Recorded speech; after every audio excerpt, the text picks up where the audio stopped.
Hello, আবারও নিয়ে চলে এসেছি তোমাদের একটা ছোট্ট রেসিপির ভিডিও। সহজে কি করে তোমরা চিকেন পকোড়া তৈরি করে নিতে পারো তারই একটা ছোট্ট টিউটোরিয়াল ভিডিও নিয়ে চলে এসেছি। যদি ভালো লাগে তাহলে লাইক, কমেন্ট এবং শেয়ার করো এবং সাবস্ক্রাইব করতে ভুলো না কিন্তু।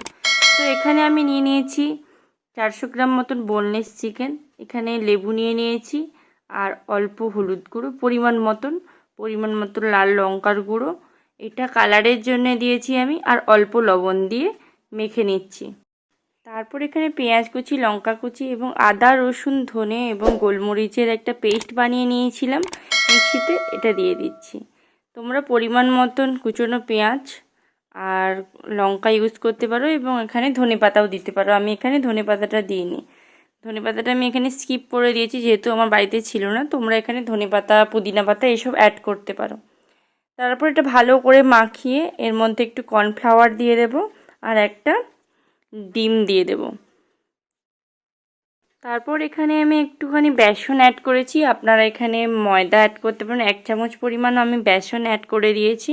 আর এখানে চালের গুঁড়ো দিয়ে দিচ্ছি এখানে 2-3 চামচ পরিমাণ। এতে একটু মুচমুচে এবং ক্রিস্পি টাইপের মানে ভাবটা আসবে এবং খেতেও খুব মুড়মুড়ে হবে, টেস্টি হবে। তাই জন্য এখানে চালের গুঁড়ো দিয়ে ভালো করে মেখে নিচ্ছি।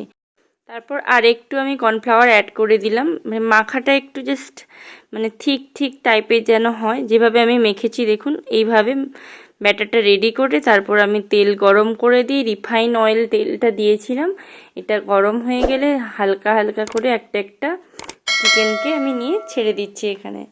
তো তেলের মধ্যে তেলটা এখানে একটু সময় স্পিডটা বাড়াবে এবং একটু কমাবে, এভাবে করে পুরোটা ভাজলে দেখবে পুরোটা একদম সুন্দর, মাংসটাও সেদ্ধ হয়ে যাবে ভেতরে এবং উপরে এগুলো বেশি লাল হয়ে পুড়ে যাবে না।